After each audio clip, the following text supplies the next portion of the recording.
Visakha steel ప్లాంట్కు 11,500 కోట్ల package ప్రకటించడం శుభ పరిణామని టీడీపీ ఎమ్మెల్యే గంటా శ్రీనివాసరావు అన్నారు. కేంద్రం నిర్ణయంతో స్టీల్ ప్లాంట్ ప్రైవేటీకరణ ఆగిపోయినట్టే అని తెలిపారు. కేంద్రం సాయం చేసేలా కృషి చేసిన చంద్రబాబు, పవన్లకు కృతజ్ఞతలు తెలిపారు.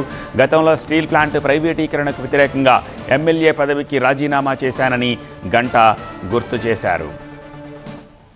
Visakhapatnam steel plant revival package 11,500 కోట్ల రూపాయలు ప్రకటించి మా విశాఖపట్నానికే కాదు ఈ తెలుగు రాష్ట్రం మొత్తం తెలుగు ప్రజలందరూ కూడా సంతోషపడి గర్వించే విధంగా ఈ ప్యాకేజ్ ఇచ్చినందుకు కేంద్రంలో ఉన్న ప్రధానమంత్రి నరేంద్ర మోడీ గారికి, వాళ్ళ క్యాబినెట్ కొలీగ్స్కి, అలాగే ఇది సాకారం కావడానికి ప్రధానంగా కారకులైన చంద్రబాబు నాయుడు గారు, పవన్ కళ్యాణ్ గారికి, దీనికి సహకరించిన ఎంపీలకి ప్రతి ఒక్కరికి కూడా పేరు పేరున అభినందనలు తెలియజేసుకుంటూ, ఆ రోజు మేము చేసిన రాజీనామాకి ఈరోజు గర్వంగా మరి మేము కూడా దీంట్లో ఈ స్టీల్ ప్లాంట్ రివైవ్లో ఒక భాగం అయ్యాం.